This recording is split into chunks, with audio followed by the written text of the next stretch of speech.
Hey guys, now we're in section 8.3, which has to do with determinants. A determinant is a number that you can get from a square matrix. A square matrix, it has the same number of rows and columns. Determinants are important for a few things. They can tell you if your equations have a unique solution or if they're linearly independent. There's also some tools you can use determinants for. One example in this section is Cramer's rule, which is a way to use determinants to solve a system of equations. Also, you will see determinants in Calculus 3 later on in your career. Okay, so you can see the notation here. It looks kind of like a big absolute value symbol. And here's how you do it. You start in the upper left-hand corner. You multiply A times D. Then you subtract. You move up this way, and you multiply B times C. So let's look at a couple of examples. This is how you do it for a 2 by 2, which is the simplest case. So I start here in the corner with 8. So I have 8 times 5. Then you subtract, and you do 4 times negative 3. So it's 40 plus 12. The determinant is 52. Okay, so let's try one more example. Here we see an equation. So I have x times x squared, minus 3 times 1, which is 3, equals negative 2. Okay, go ahead and solve this by adding 3 to both sides. So we get x equals plus or minus 1. When you are finding the determinant of a 3 by 3 matrix, it is a little bit more complicated. But there are some easy ways to break it down. I know there's a million subscripts here. It's actually not so bad. When you do these, oh, by the way, I just want to make a note. You're going to use this in Calc 3. So this is worth knowing. I would start by writing plus, minus, plus over the top to correspond to these signs here. And then notice that we're just multiplying by the numbers you see in the top row. And then we're multiplying by a 2 by 2 determinant.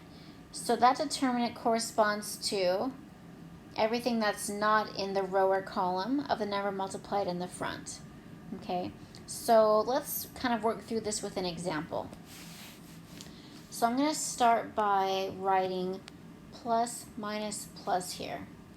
So it's going to be 4 times a 2 by 2 determinant minus negative 3 times a 2 by 2 determinant plus 2 times a 2 by 2.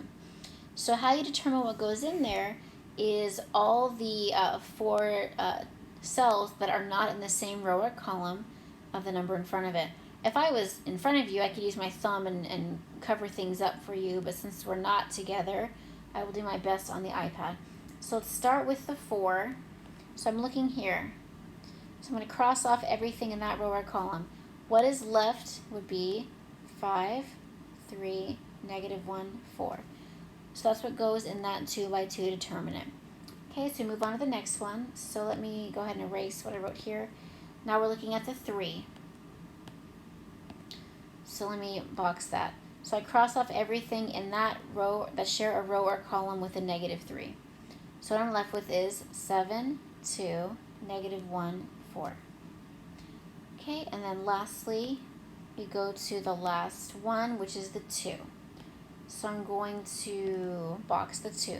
Cross off everything that shares a row or a column with the 2. And I'm left with 7, 2, 5, and 3. So now I can easily finish this up because they're 2 by 2 determinants, much easier to evaluate. So I have 4 times, 5 times 4, so 20 minus 3 times negative 1, negative 3. Minus minus here, so plus 3 times 7 times 4, 28, minus 2 times negative 1, negative 2, plus 2 times 21 minus 10. Okay, so let's go ahead and keep going with this. So I have 4 times 23 plus 3 times 30, so that's a 30, plus 2 times 11, and that is going to be 204.